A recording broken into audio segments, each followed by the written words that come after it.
I'm glad you did too. All right, at this time, I'm going to call the March 29th, 2023 meeting of the Champaign-Urbana Mass Transit District Board to order. It's 3 o'clock, and we are here in the Illinois Terminal. At this time, I'll ask the clerk to please call roll. Barnes. Chaplin. Yes. Delgado. Here. Vasella. Present. Hannon. Present. Nudo. Dial. Here. Quorum is present. Thank you. First item is the approval of our agenda for today's meeting. I ask for a motion in a second. I move the agenda be approved as distributed. I second Margaret's motion. It's been moved and seconded to approve our agenda for today's meeting. All in favor? Aye. Opposed? That motion carries. Audience participation. I see no one in our audience at this time. We will move on to the approval of the open session board meeting minutes from February 22nd, 2023. They're in your packet. Motion. I would move that we approve the minutes as printed in our packet. Second. It's been moved and seconded to approve the open session board meeting minutes from February 22nd, 2023. All in favor? Aye. Opposed? That motion carries. Our next item is the closed session board meeting minutes from January 25th of 2023 that were distributed before the meeting. Motion in a second, please. So moved.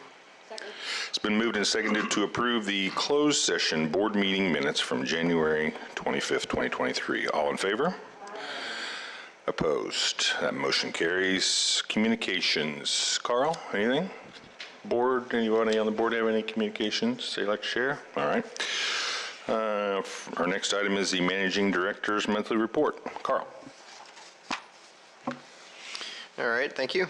This is for the month of February 2023. There were 959,122 rides last month, and that is the highest month so far in FY 2023, and February oftentimes is the highest month. It competes with October generally.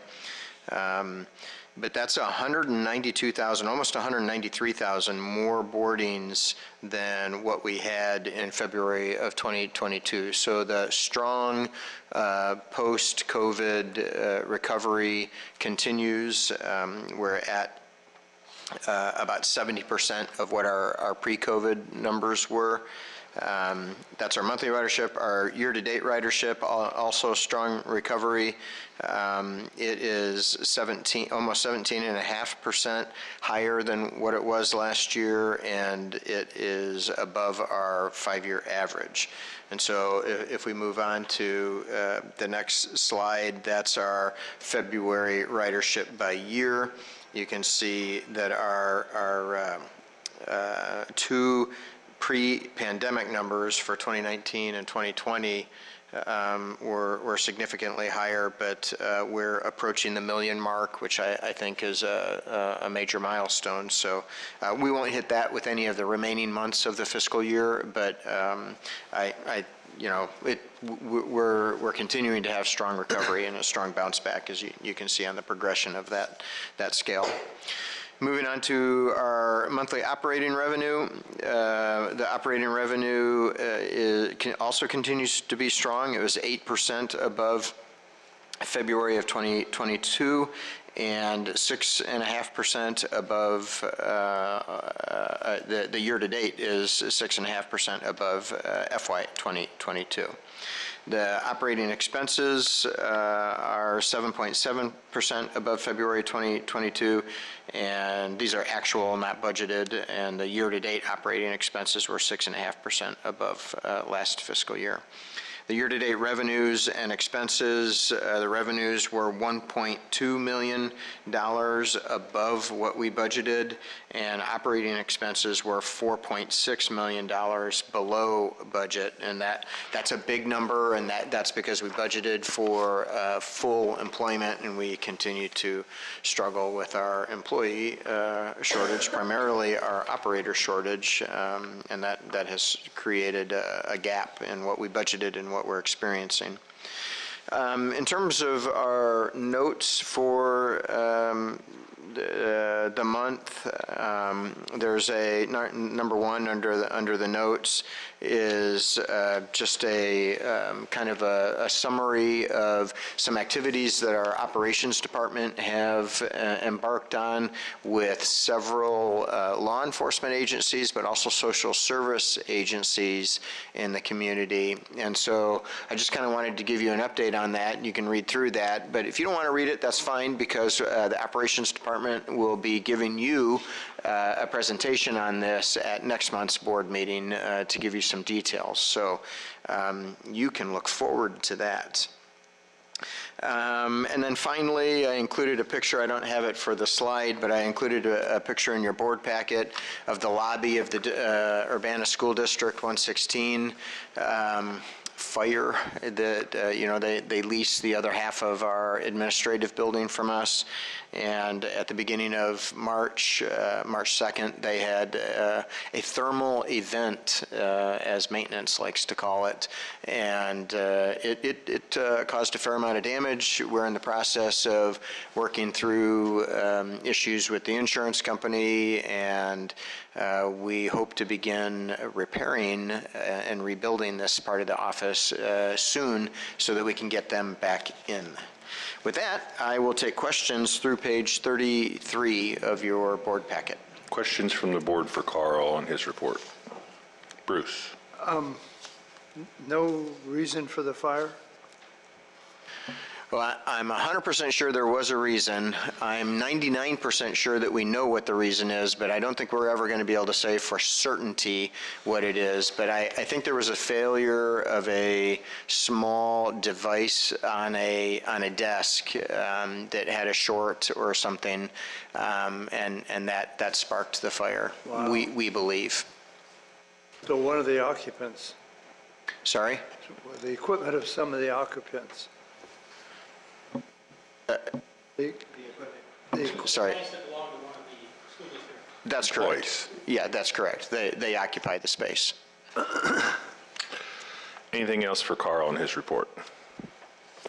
Seeing none, we will move into our action items. The first one is the update to the travel policy number 11. Carl. Thank you. This is just a, you know, in the spirit of dotting I's and crossing T's, it's a minor update, but important. The district has had a long-standing practice of allowing employees, when they travel for district business, to allow them to use or earn frequent flyer mileage and that kind of thing, and use it for their own personal use. And it came to staff's attention that that's fine, that's allowable, but if you are going to do that, you should codify it in your policy.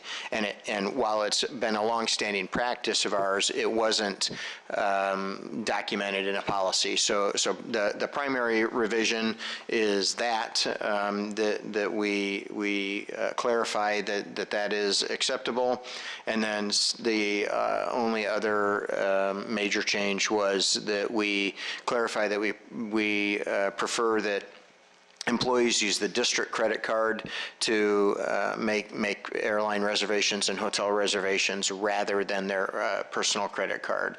That primarily is in case there's a cancellation, and there's a credit, then we want the district to get that credit, not the personal employee who also gets a reimbursement for that expense. So just trying to protect inadvertent double dipping there. Any questions on this item from the board?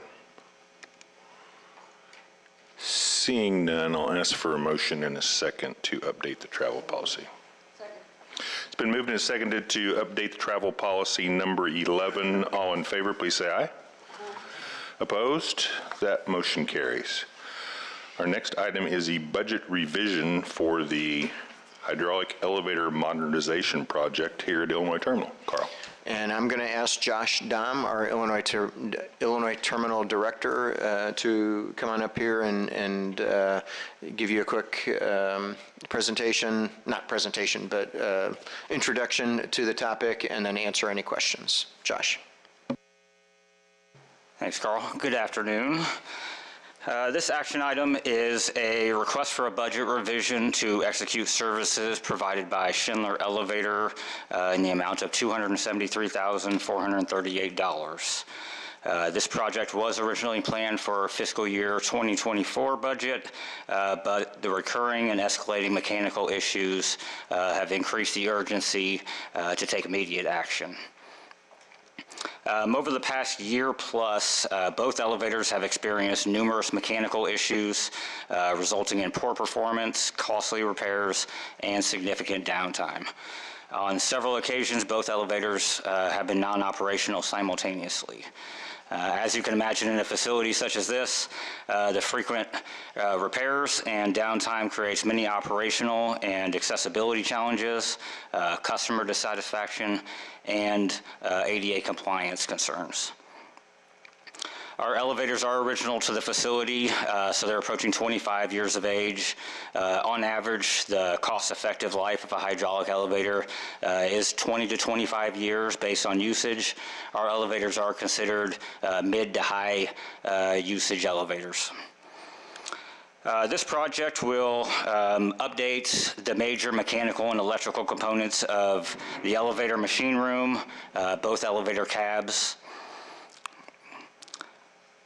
The project will be funded 100% with federal funds through the American Rescue Plan Act, or ARPA, and we are seeking sole source procurement based on the urgency of the project and Schindler's familiarity with the systems and the existing issues, with the understanding that a competitive procurement would likely delay the project significantly.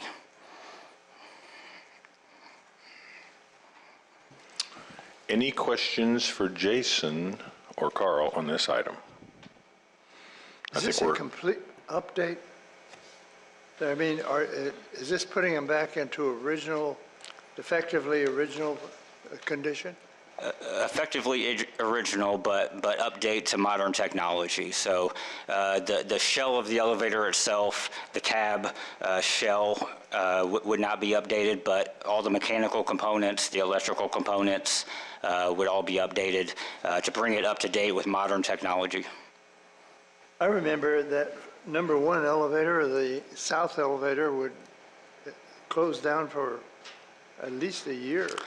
Significant period of time, and if you didn't notice on your way up here, it's actually down right now. Yeah. So this will douse all those kind of problems? This would solve all of those issues, provide greater reliability for the elevators, greater safety, and provide the necessary hardware and software to be able to effectively monitor and identify issues and correct them quickly. And if I could, two additional points, Bruce, related to your questions. One, I think, correct me if I'm wrong, Josh, but this modernization will also speed up the function of the elevators. One of the frequent complaints that we get, this is not why we're doing it, it's just kind of a bonus, but we frequently get complaints about the slow speed of the elevators, which is a function of the type of technology they are, and that it's only 4 floors. The more floors you have, a cab can gain speed, but when you only have 4 floors, it can't get up to a high speed. But this new version, I believe, closes that gap so that it will speed the elevators up, which is a positive. The other point I wanted to make, you mentioned I don't know, 4 or 5 years ago when that south elevator was down for almost a year.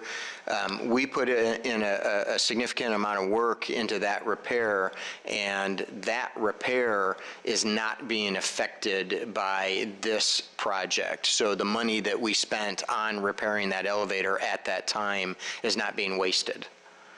Looks like number one elevator was the south elevator is out of operation today.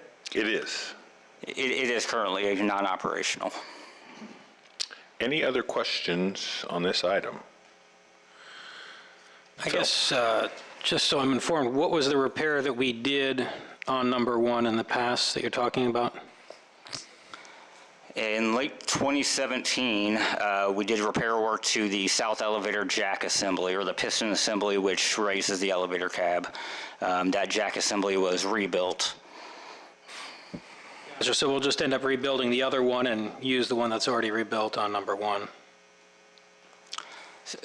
So no jack or piston work is included in this project. The jack assemblies were inspected and deemed still good for now. I got a point. You said it's a hydraulic elevator, They are hydraulic elevators. and the picture on page 45 is for, I think, a regular lift, but I can't tell. It's got something going all the way to the ceiling.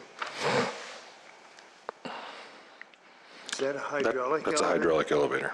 Yeah, I believe it is. Yes, correct. What's pictured on 45 is a hydraulic The elevator.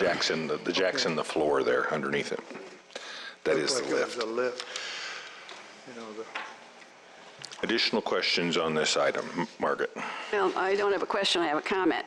As a person who was once trapped in an elevator, I think it's also important to point out the communications capabilities. I mean, the company will be able to find out their problems with the elevator before we have to report them. And they'll know that somebody needs to come and take care of them. And they've, as I recall, I can't find it now, there is some statement that they will respond with a certain period of time once they find out there's a problem. Yeah, you're absolutely Good. correct. So included in this project is what Schindler calls the Schindler Ahead Plan, which provides onboarding diagnostic tools for them to be able to remotely monitor the elevators 24 hours a day. If any of the functionality of the elevators starts operating outside of the preset parameters, they'll automatically get notified, schedule a service call, and then come make the repair. This will be just for the one elevator and the other elevator won't have it, or is it going to affect both of them? This will be both elevators. I notice on page 49, there is a thing called Schindler's List. Schindler's what? I'm glad to see they're still in business. Schindler's what? Additional questions on this item before we vote? Seeing and hearing none, I will ask for a motion to approve the budget revision for the hydraulic elevator modernization.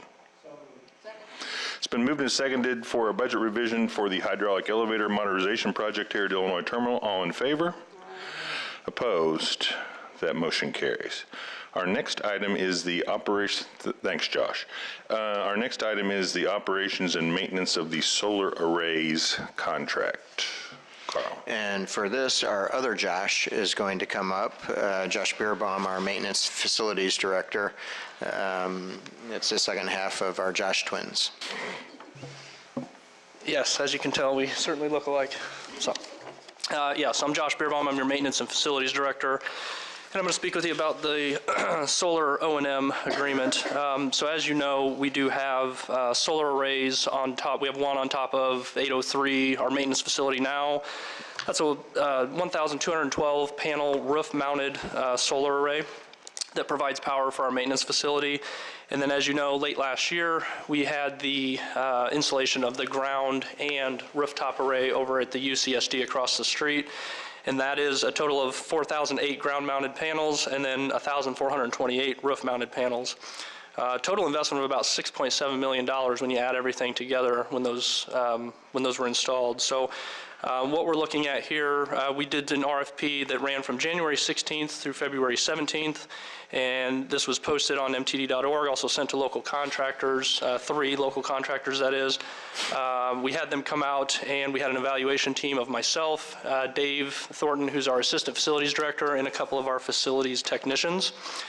And we reviewed the proposals in front of us, and it was pretty clear cut that we found Current Solutions, who is a local contractor and specializes in solar, was clearly our best option. When we looked at those proposals and weighed them, we weighed them, 40% was on the O&M plan that they presented, how they presented it, 40% was on their references and their experience in solar, and then we also weighed 20% was the cost. And hands down, we found that Current Solutions was the best in every category. We liked the plan they put forth. We felt like it was the best to optimize our solar for our needs, and again, the cost structure was the clearest cut. They also offered free diagnostics, so anytime we would have an issue with the solar panels, they guaranteed a 2-hour window to come out and diagnose any issues. And then they also provided a very easy to understand corrective maintenance structure, so if there are issues and things that need to be addressed, it's pretty simple to understand how the cost would work. The other couple of RFP or people that had bid were Powell's Electric and Telemon, and their cost structures were a little confusing, hard to follow, so we felt a little more comfortable with Current Solutions. And we also have had some dealings with them already on a few solar issues we've had. They've come out pretty quickly and we're able to address our concerns. So cost structure-wise, the solar system, it's $98,000 per year investment, and then there's also a $17,000 per year optional prairie grass maintenance proposal that we would like to do as well for a total bid of $115,000 per year. And when you stack that up against the total investment of solar we have, I mean, that's less than 2% of our investment. So I think this makes sense for a lot of reasons. And I think that's everything. I'll take any questions. Questions for Josh on this item involving the solar panels maintenance? Seeing none, we will ask for a motion and a second to approve this. It's been moved and seconded to approve the operations and maintenance of the solar arrays contract. All in favor, please say aye. Aye. Opposed? Motion carries. Our next item is our thanks Josh. Our next item is our zero emission transition plan update. Carl. Thank you. This is an update to a plan you approved last April, which was the first time that we had asked for approval of our zero emission transition plan. This is a document that will be updated from time to time as funding changes or technologies are introduced and that kind of thing. And so this is somewhat a result of that, but also it reflects a change that the Federal Transit Administration are asking for their grant recipients to carry the end point, I guess, of the transition to be completely zero emission, 100% zero emission. And prior to this, we had forecasted out to, I don't have it in front of me, I don't remember what the exact number was, but it was a high percentage of the fleet would be zero emission, but it wasn't 100%. So this changes that. Significantly, we also, in the previous plan, if you recall, had a couple handfuls of renewable natural gas vehicles, and that was because we were in the midst of having conversations with the Urbana-Champaign Sanitary District at the time about installing equipment on their property that would capture the methane gas that they produce and purify that and essentially turn that into renewable compressed natural gas, and then we would burn that as a fuel in the CNG vehicles. We ran into some I guess what we determined to be insurmountable hurdles with that partnership, primarily because the sanitary district, they have equipment on site now that they use to capture the methane, and then they use that methane themselves to create electricity that they use to power their facilities. That equipment is failing and they need to replace it, and they need to do it very quickly. And we are not ready to take on these RNG vehicles. And so the timing between their exigent need and our ability to get to the point where we can operate those vehicles just were too out of sync. We couldn't match that up. So we kind of all just agreed to say, you guys need to upgrade your equipment, and we can't get to the point where we can fund our equipment. So you do your thing, and we'll just go our separate ways in that regard. So it's kind of a shame, but on the other hand, the Federal Transit Administration wants us to get to zero emission, and RNG buses are low emission, but they're not zero emission. So it was kind of fortuitous timing, perhaps.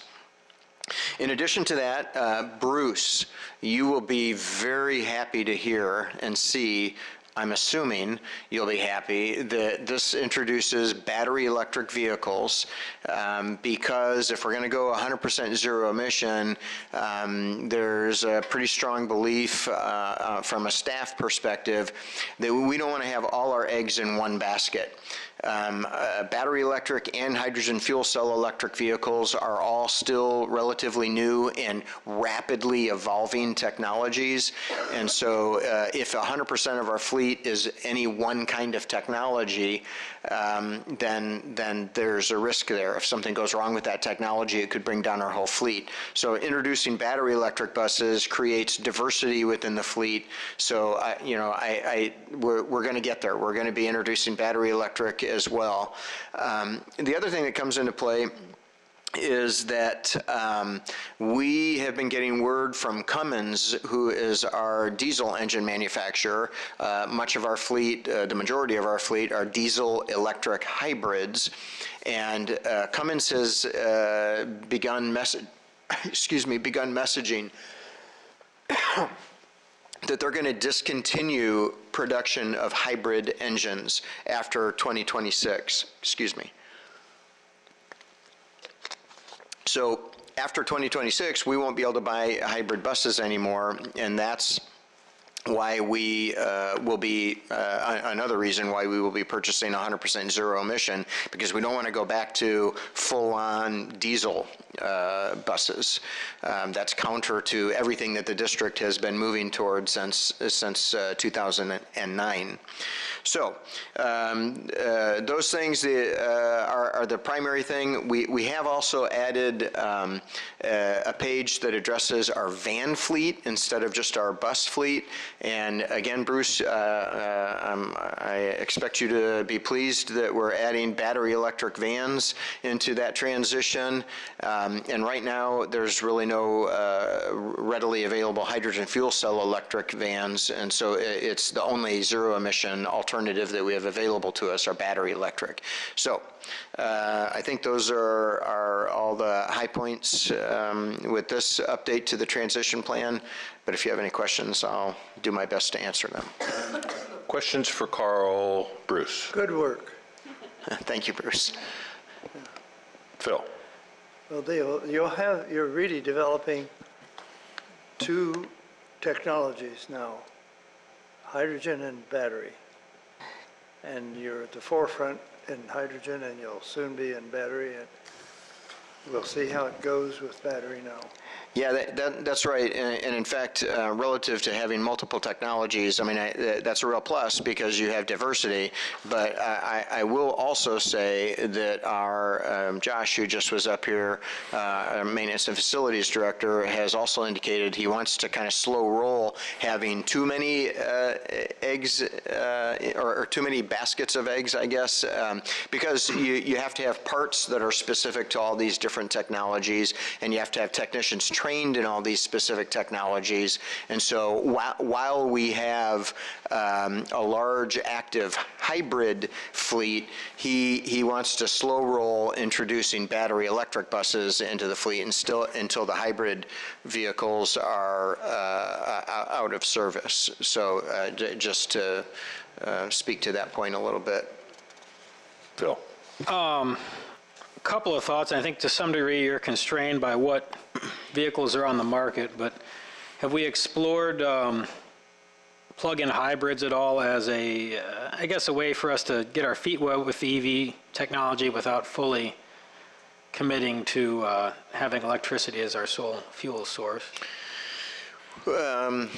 Not specifically, because there isn't a plug-in hybrid available by any of the current bus manufacturers. But in addition to that, now, even if anybody had been looking at producing that, if Cummins doesn't make the engine, then that would not be available after 2026 either.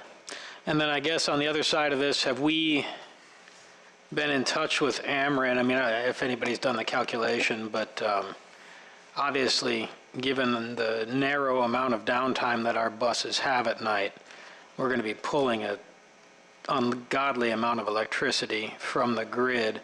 Have we been in touch with them to see, hey, in our 10-year plan, we're going to need, I don't know, 7 or 8 megawatts of power here? Are we going to have to do an express circuit for that? Do they have the infrastructure to support us? And can they start to factor that in as they're doing stuff in our neighborhood? Maybe. Yeah, we have not had that conversation yet, but we 100% will have that conversation. Ameren has been a great partner in terms of bringing the hydrogen fuel cell, the hydrogen production station online, which also, is complicated with the solar array, but we're drawing power from the grid at night, and so there were power needs there too. Ameren's been great to work with, but that is definitely something that we have to address, just like every transit system who has already introduced battery electric buses. The charging infrastructure is really problematic. There are a lot of upgrades that are needed as a result of that. So no, we haven't done that yet. We are completely aware that we need to, and we certainly will. But we do have time to address it. Additional questions for Carl on this update for the transition plan? Go ahead, Brianna.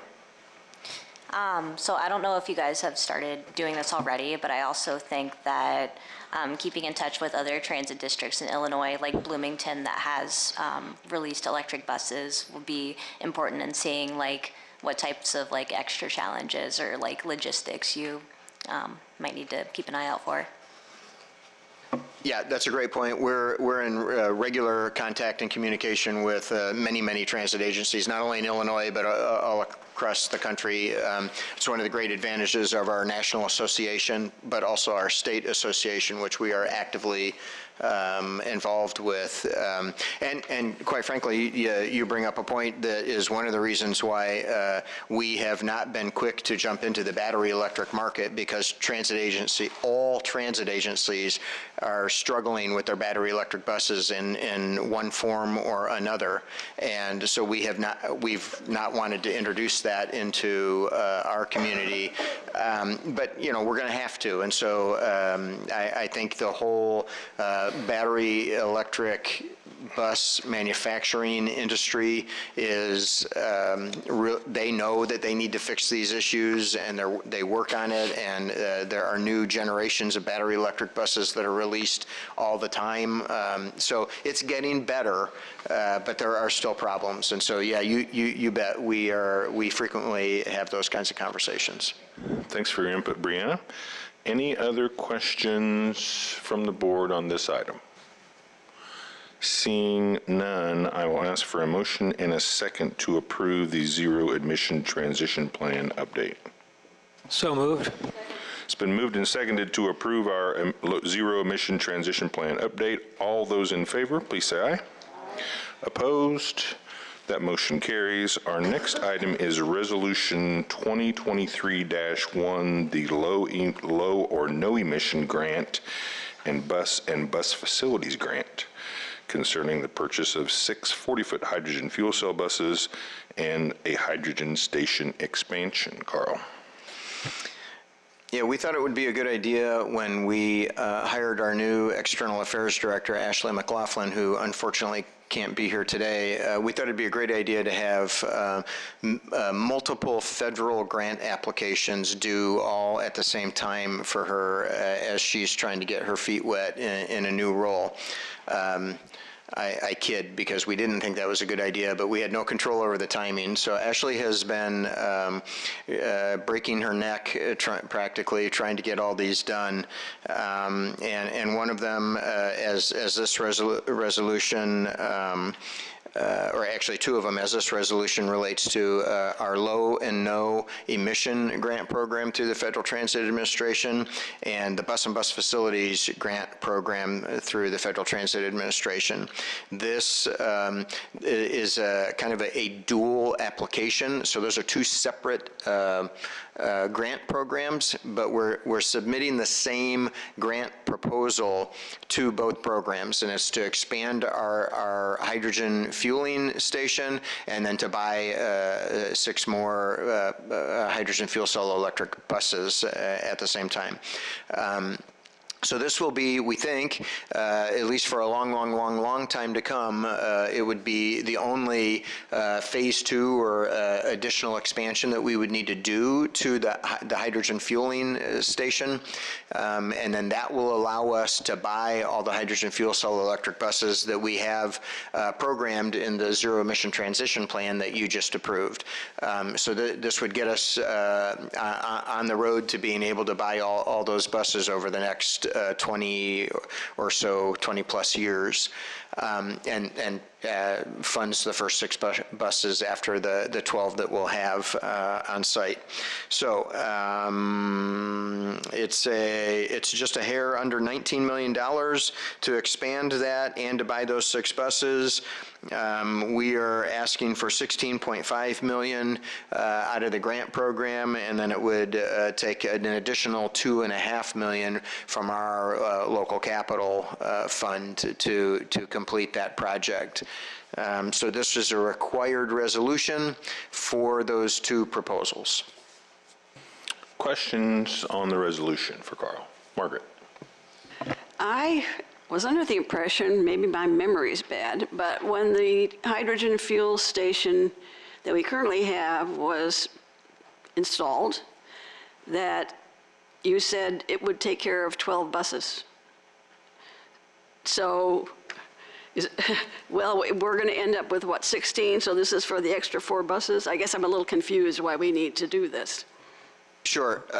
So the current station that we have will produce enough hydrogen to fuel 12 buses, the 12 buses that we'll have after the 10 that we have just placed an order for arrive at the end of the year. So when those 12 then are in service, the hydrogen production station, we won't be able to produce and store enough hydrogen to fuel any more buses beyond those 12. But we have buses that are expiring. They'll be out of their useful life in the next couple of years, so we need to replace them. To stay on track with our zero emission transition plan, some of those have to be hydrogen buses, but if we buy any more hydrogen buses after the 10 that we have on order now, we can't fuel them. So we have to expand the fueling station to have more hydrogen stored on site in order to fuel. This expansion, we don't know this 100% for sure, but I am quite certain that this expansion will be to receive the delivery of hydrogen. So we produce enough for 12 buses. Everything above and beyond that, I believe that we'll take delivery of hydrogen, just like we take delivery of diesel fuel. So we'll have liquid or gas hydrogen delivered on site, and then we'll use that to fuel the additional buses. Because I thought that, well, I guess my question was really about the timing of the grant request. So, is this being done, this expansion being done now because the money's available now and it might not be available when we've finished buying all these 10 buses? I mean, I suppose there's some truth that we're applying for it now because it's available now, because it is available now, so we want to try to gain access to it. But the need is there as well, because we have our 12 buses, but in just a year or two, we will have to buy additional buses. And we can't buy additional hydrogen buses if we don't expand the station. So the need will be in existence as soon as those 10 buses arrive, because we can't buy any more after that. And so we need to stay on track with the transition plan. We need to be able to continue to buy new hydrogen fuel cell electric buses, and there's no point in buying them if we can't use them. Additional questions on this item? Go ahead. I guess I'll throw a point of order out there. I'm somewhat involved in a project to produce hydrogen in Illinois, so I probably need to abstain on this. How many do we need for a quorum? 4. Excellent. Okay. Any other questions on this item before we call for a motion? Seeing and hearing none, I'll ask for a motion to approve Resolution 2023-1. It's been moved and seconded to approve Resolution 2023-1, a low or no emission grant and a bus and bus facilities grant. All in favor, please say aye. Opposed? That motion carries. Our next item is Resolution 2023-2, a low or no emission grant for the purchase of 10 hybrid electric buses. Carl. Yes, so this is very similar to the resolution you just passed. You shouldn't have to abstain on this one, Phil. This is for 10 hybrid vehicles. That low or no emission grant program has kind of an interesting history since the program has been involved. The name of the program literally is low. The first word of the program is low or no emission grant program, but the grants that have been awarded through that program have almost entirely been for no emission or zero emission vehicles, which is great, but not everybody can afford zero emission, and we couldn't afford to just convert everything to zero emission right now. And so we continue to want to purchase low emission hybrid buses while the engines are being made. And so this is for a carve out that Congress created because they saw that all the grant awards were going to zero emission.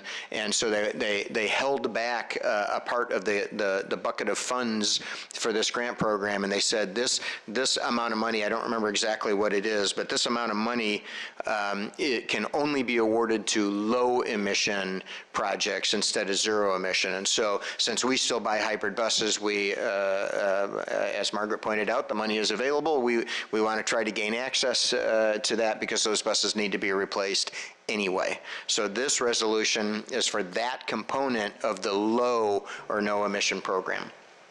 Bruce. Back to diesel and Cummins. Are they going to continue to supply parts for these diesel engines, after they quit making the diesel engines? Yeah, that is such a great question, one that we also were concerned about and remain concerned about, but Cummins is saying unequivocally that not only do they plan on providing that, but they kind of say, of course, our product was purchased by federal funds primarily. The federal government will require us to continue to support these vehicles for the life of the vehicle. Additional questions on this item, this resolution? Seeing none, I'll ask for a motion to approve 2023-2, the low or no emission grant. It's been moved and seconded to approve the 2023-2 low or no emission grant for the purchase of 10 hybrid 40-foot buses. All in favor? Aye. Opposed? That motion carries. Our final resolution is Resolution 2023-3, a bus and bus facilities grant for the construction of a body shop and storage facility at 1209, 1211, and 1213 East University in Urbana. Carl. So now that we have secured 1209, 1211, and 1213, which I'm just going to call 1209, we've secured that property for an annex to our maintenance department, primarily for van storage, but vehicle storage and some maintenance work. Now we can move forward with that project.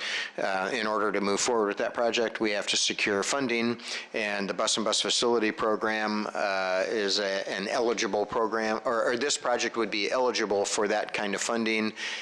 So this is our first effort, now that we've secured that property, to secure funding for the project. Questions on this item, this resolution?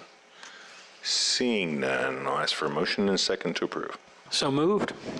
It's been moved and seconded to approve Resolution 2023-3, a bus and bus facilities grant for the new maintenance facility. All in favor, please say aye. Opposed? That motion carries. That was our last action item for our meeting today. Our next regular board meeting will be Wednesday, April 26, 2023 at 3 o'clock right here at Illinois Terminal. Any other business before we close? Seeing none, I'll ask for a motion to close our meeting. It is moved, and I will second that, and we are adjourned. Thank you.